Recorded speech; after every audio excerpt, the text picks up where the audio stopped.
Consideremos ahora un texto único del Evangelio de Lucas. El registro de Lucas del envío de los 70, Lucas 10, 1 al 16. 3 evangelios sinópticos registran la palabra de la instrucción de Jesús a los 12, cuando Él los envió a su misión. Sin embargo, solo Lucas registra un segundo y más numeroso envío de discípulos. Lucas 10, versículo 1 al 16.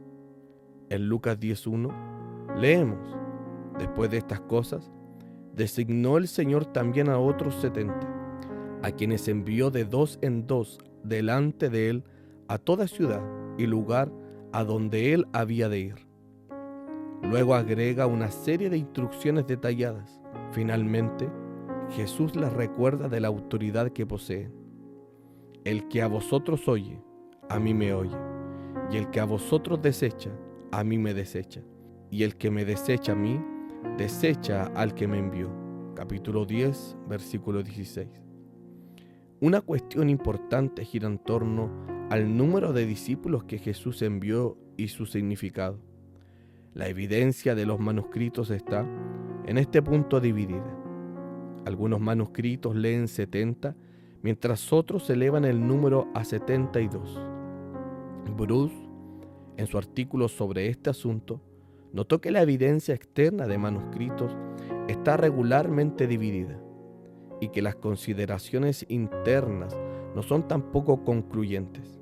Por lo tanto, Bruce concluye que el número no puede ser determinado con certeza.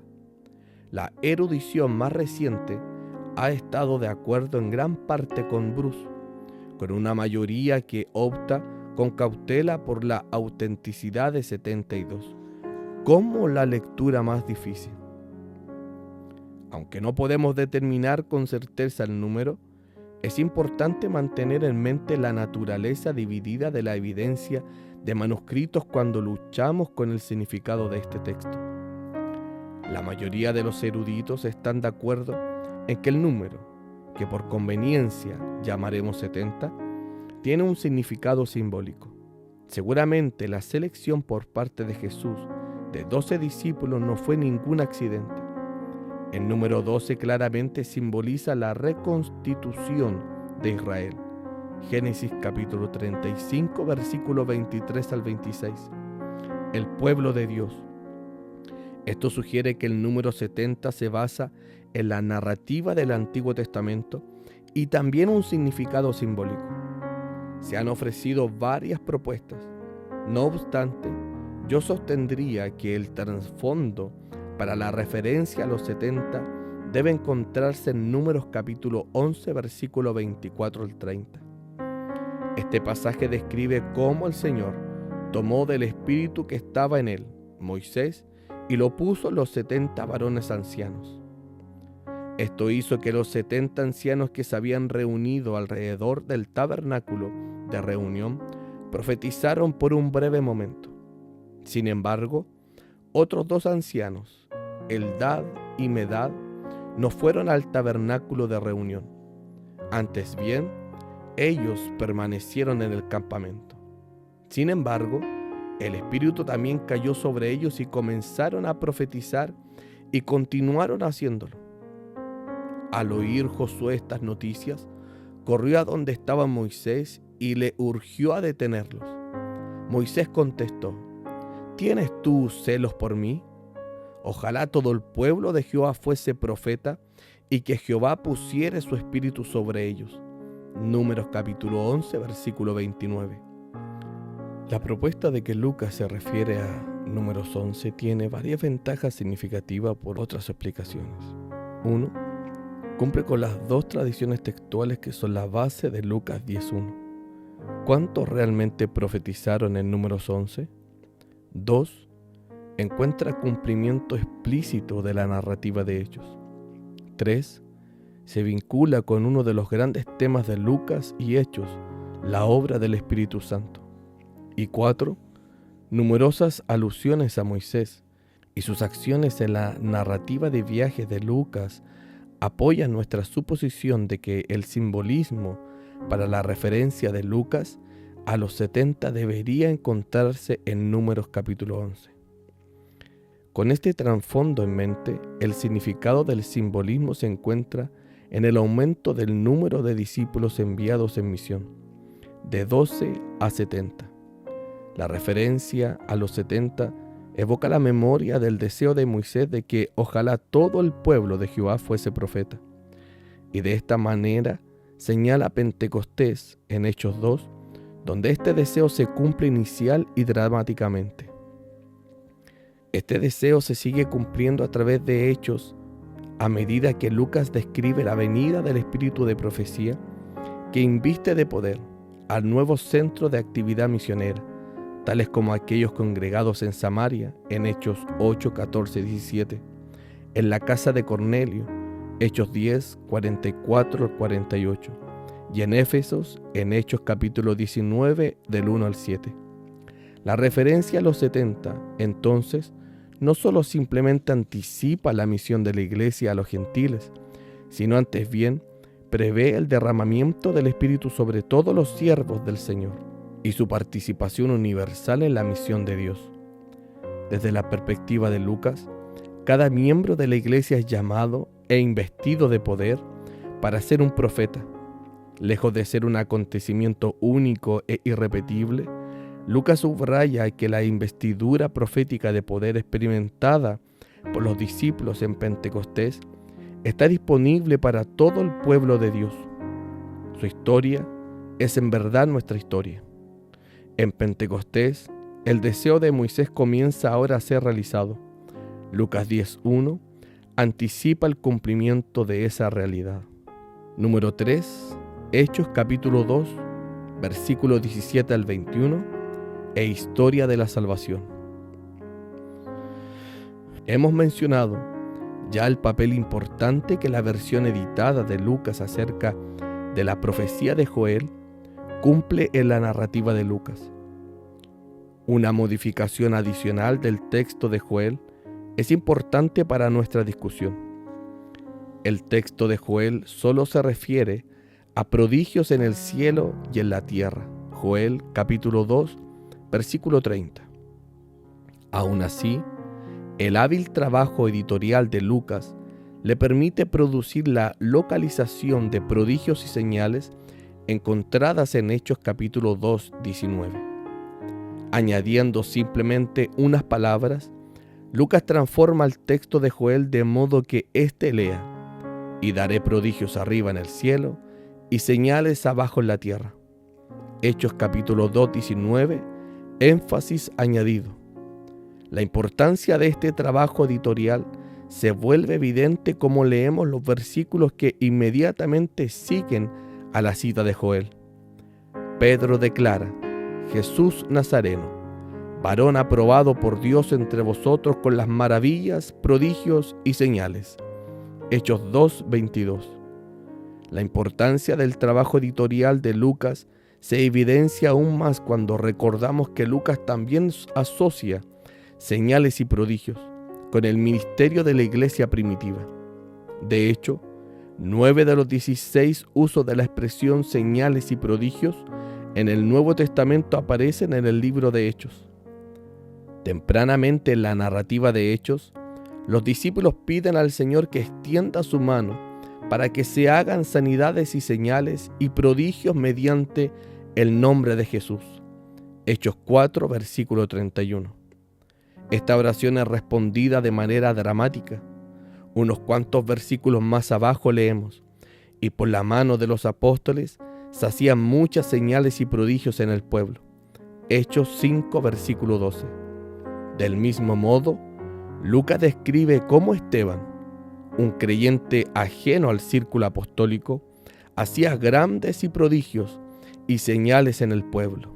Hechos 6, versículo 8.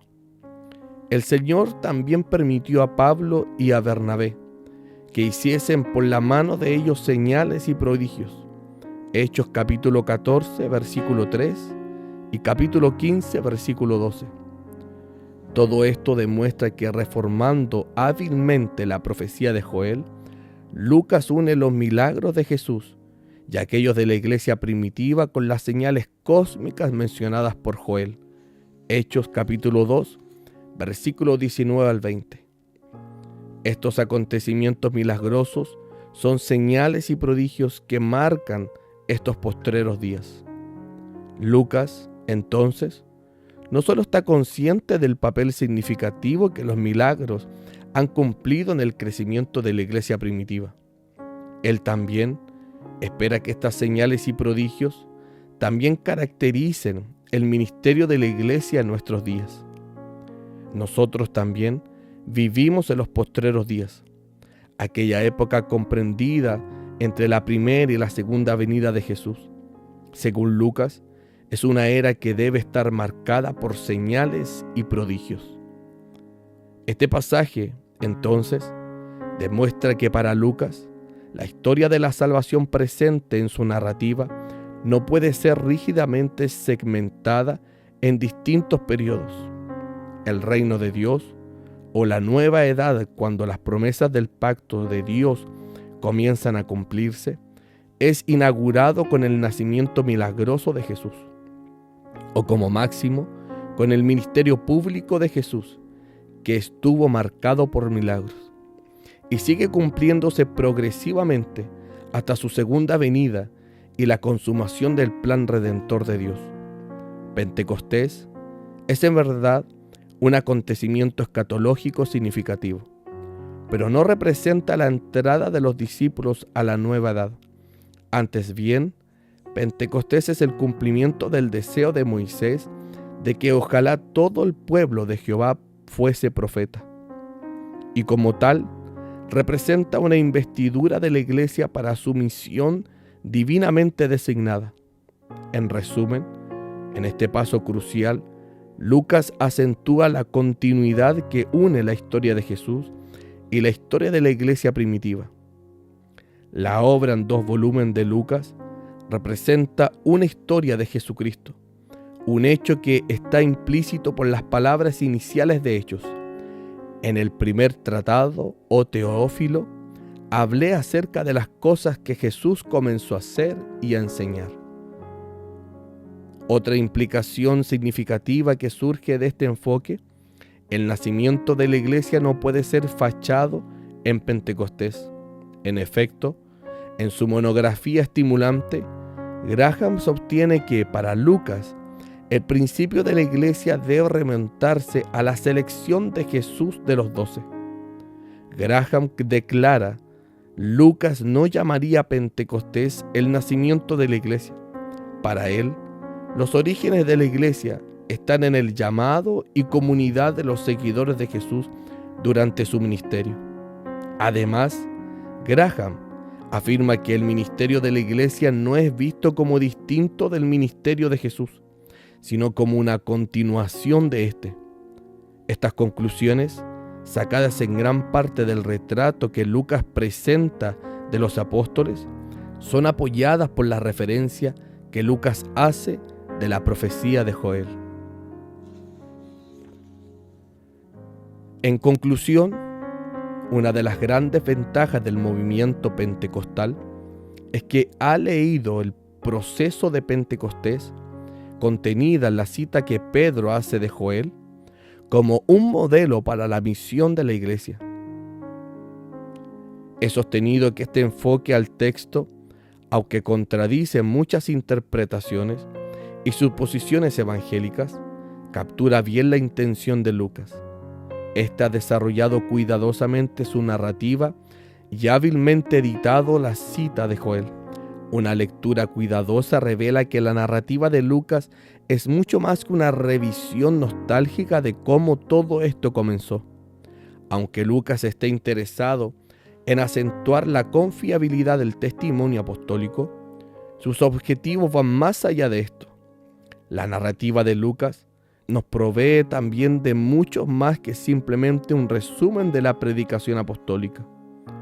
Aunque Lucas desea afirmar el contenido de nuestro mensaje, otra vez sus objetivos son más grandes. A través de su obra de 2 volúmenes, Lucas declara que la iglesia, en virtud de su recepción del don de Pentecostés, no es nada menos que una comunidad de profetas. No importa si somos jóvenes o ancianos, varones o mujeres, ricos o pobres, negros o blancos, El espíritu de Pentecostés viene para permitir a cada miembro de la iglesia, a cada uno de nosotros, cumplir nuestro llamado profético de ser una luz para las naciones. Pentecostés, entonces, es un paradigma para la misión de la iglesia.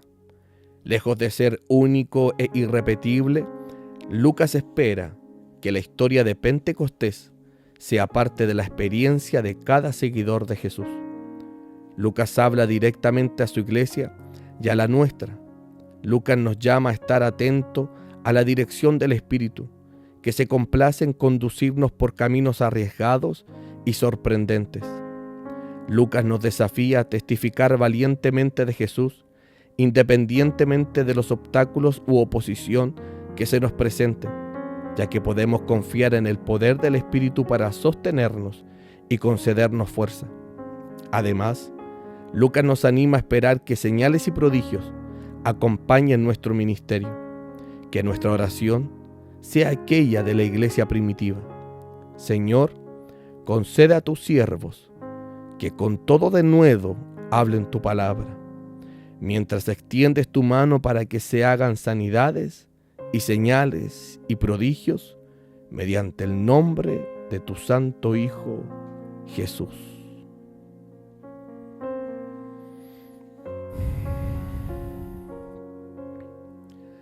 Dios les bendiga.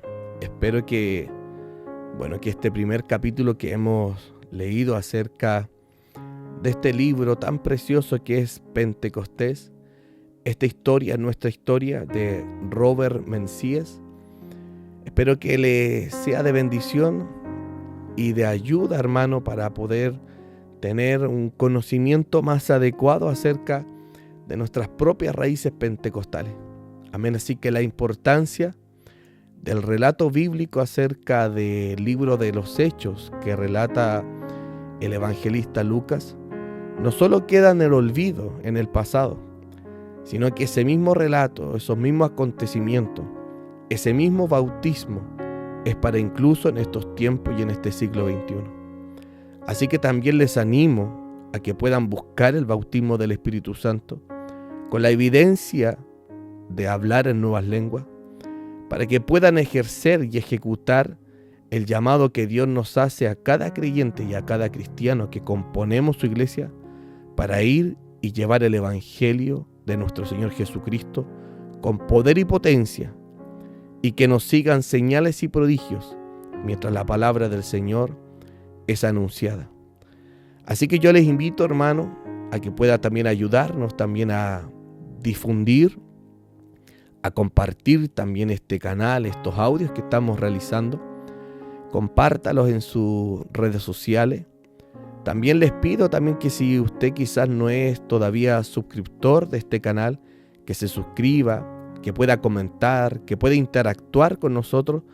Así de esa forma también podamos llegar a más familias cristianas para que tengan el conocimiento, amén, de lo que realmente es el pentecostalismo. Así que yo me despido. Gracias también por escucharnos, por oírnos. Gracias por quedarse también. Y gracias por estar compartiendo. Y gracias también a cada nuevo suscriptor que vamos a empezar a tener. Así que yo le agradezco al Señor por esta oportunidad que me permite de poder llevar el conocimiento de esta escritura de teólogos pentecostales a sus propias vidas. Así que yo les bendigo. Yo me despido también. Soy su hermano en Cristo, su hermano Daniel Turchan. Muchas bendiciones.